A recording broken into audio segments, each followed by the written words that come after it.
ऑगमेंडिनो लिखते हैं, connect with your creator the God every day through prayers.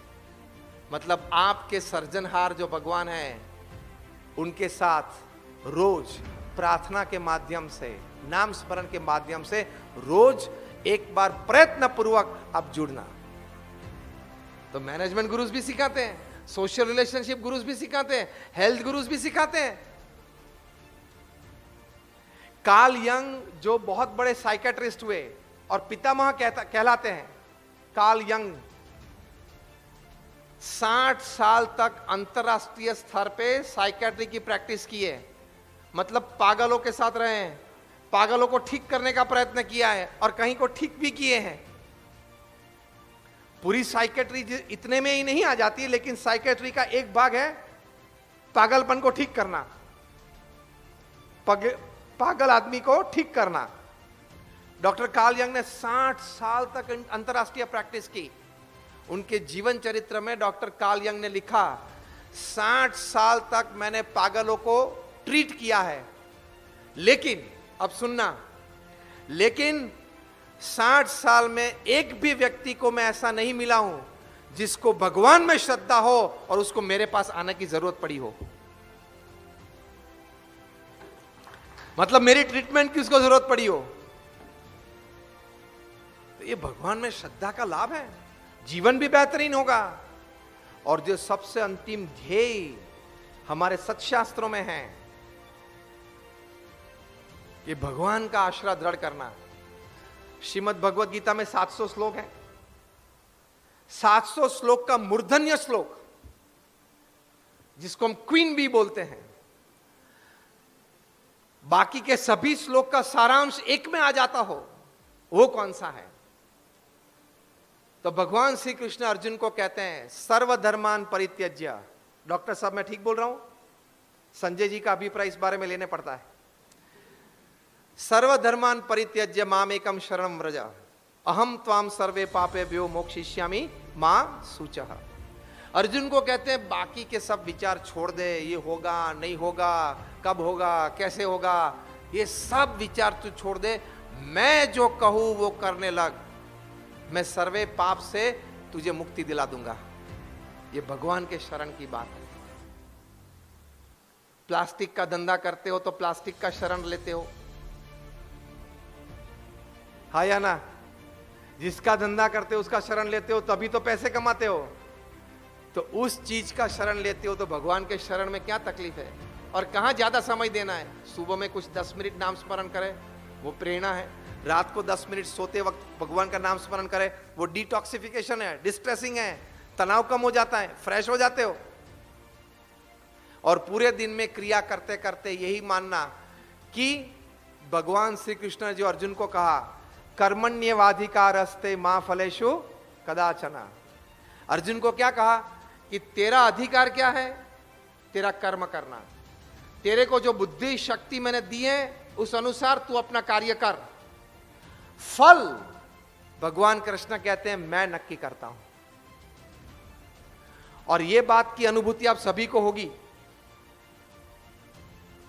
मैं तर्क से प्रूव करूंगा। आप सभी को 2 प्रकार के अनुभव होंगे, दोनों में आप हां कहेंगे। देखना, पहला अनुभव, कई बार आपने बहुत अच्छा प्लानिंग किया, एग्जीक्यूशन अच्छा किया, अच्छे लोग साथ में थे, तो भी निश्चित परिणाम प्राप्त नहीं हुआ, हाँ या ना? दूसरी साइड, कोई बार प्लानिंग कम था, एग्जीक्यूशन कम था, आपके पास संसाधन मतलब रिसोर्सेस कम थे, समय कम था, जल्दी में वो काम निपटा दिया, फिर भी परिणाम आपकी अपेक्षा से परे ऊपर आ जाते हैं, हाँ या ना? ये अनुभव ही है ना? हाथ ऊंचा करें आप ये दोनों प्रकार के अनुभव के लिए। तो हमें ये दोनों प्रकार के अनुभव है। मतलब क्या हुआ? कभी आपने गौर करके ठीक तरह से अंतर्दृष्टि करके सोचा है कि कभी यार प्रयत्न अच्छा किया था फिर भी परिणाम कम मिला, कभी प्रयत्न कम था फिर भी परिणाम अच्छा मिला? तो ये कर्मण्येवाधिकारस्ते मां फलेषु कदाचन, कि तू कर्म कर, परिणाम मैं नक्की करता हूं।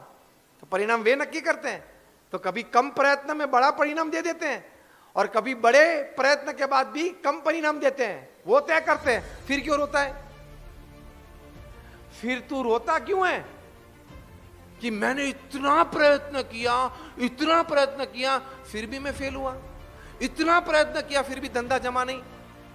वो उसने जमा नहीं दिया, उसने उस धंधे को जमने नहीं दिया, क्योंकि आपके पास कुछ और करवाना था।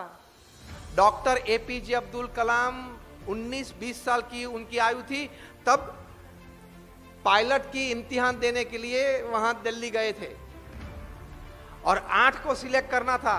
उनका नंबर 9वां आया, मतलब सिलेक्ट नहीं हुए, तो डिप्रेस हो गए। बोले अपने आप को, अगर यार मैं सिलेक्ट नहीं हुआ अब क्या करूंगा, मेरा सपना टूट गया। वहां हरिद्वार गए, गंगा का स्नान किया, वहां शिवानंद आश्रम है, वहां चलो चलते हैं, कोई संत मिले। उनको डॉक्टर कलाम साहब ने कहा कि मुझे पायलट बनना था, लेकिन इम्तिहान में मैं फेल हुआ, मेरा सिलेक्शन नहीं हुआ और मेरा सपना चकनाचूर हो गया। उस संत ने यह बात श्रीमद् भगवत गीता की सिखाई, जो बात हम संजय जी के घर कर रहे थे।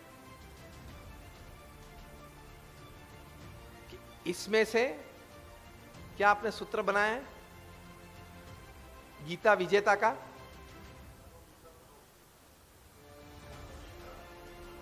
जानो गीता बनो विजेता। यह बात शिवानंद आश्रम में उस संत ने डॉक्टर कलाम साहब को बताई कि गीता में यह बात लिखी है, कर्मण्येवाधिकारस्ते मां फलेषु कदाचन। आपने अपना कर्म कर लिया, आपने इम्तिहान अच्छी तरह से तैयारी करके दे दी, फिर अगर आप उत्तीर्ण नहीं हुए या उत्तीर्ण हुए थे लेकिन सिलेक्ट नहीं हुए,